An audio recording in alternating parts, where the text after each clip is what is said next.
Coming from a background of poverty within a family stricken with addiction, I learned at an incredibly young age some awfully hard life lessons. Most would say kids should never ever experience. Well, newsflash, life is harsh.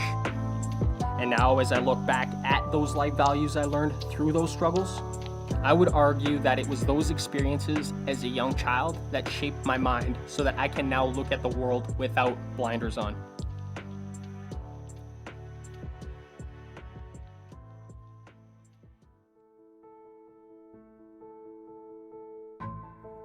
Many of us have lived sheltered lives for years and not by choice. As kids, we can only experience what we were born into. And with no real decision-making abilities for our own self-benefit, we are stuck relying on those around us to share their wisdom and stories which help to shape us into contributing members of society. But what if the people who are in the position of teaching us were never taught themselves how to better cope with life, death, and all the struggles in between? Well, herein lies the problem. We are now experiencing generations becoming more and more out of touch with who they are themselves, and they are attempting to fill this void with distractions and pleasures from outside sources. Today's temptations are extraordinary in measure. They are designed to captivate and hold the mind. Much research about the human psychology has been performed throughout history on this topic. Much of this research is used in all types of advertising and social media platforms. From the color of a candy wrapper and the shape of the lettering all the way to the ambient smells of a room. And they are all designed to affect your decision-making abilities, which they do. I liken it to researching an opponent's tactics and moves in order to manipulate and defeat them. And in this case, it is not a physical battle, but a battle of the mind. Now, let us say you have learned what your opponent's likes and dislikes are, what his or her values are in life, and what stimulates pleasure and or pain within them. You've just gained an immensely powerful position against them. You no longer have to fight with weapons of brute force, which would then expose yourself as the enemy, but instead now you can fight by pulling on the feelings and emotions, the pleasures and temptations, in order to manipulate people into getting what you want. This, unfortunately, is a story as old as human interaction, and it is currently used every single day as a form of control against the masses. So what does this mean for you?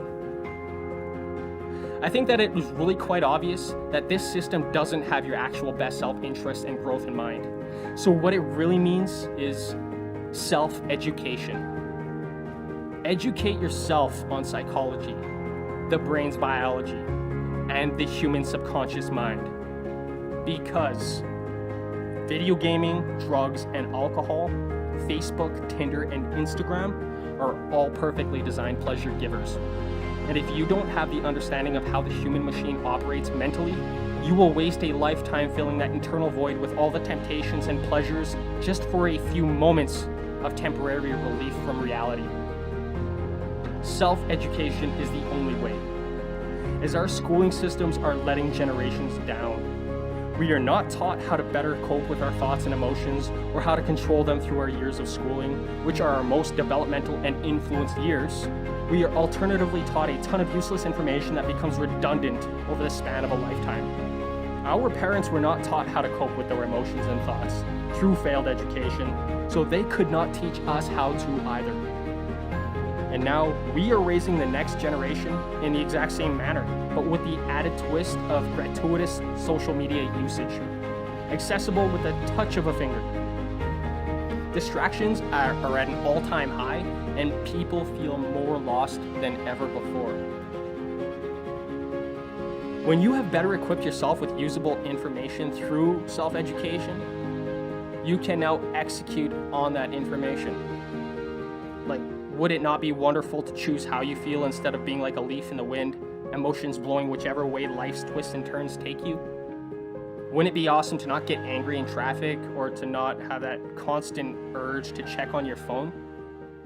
Of course it would. So this is where you pull out that search bar and dive in. We can either use technology to keep us down, or we could choose to use it responsibly, to elevate our lives. There is plenty of information out there for those who earnestly seek it. It all comes down to choice. You know a problem exists. What you choose to do about it next will always be up to you. You are a powerful human being with an extraordinary mind. All you'll have to do is unlock it and believe in yourself.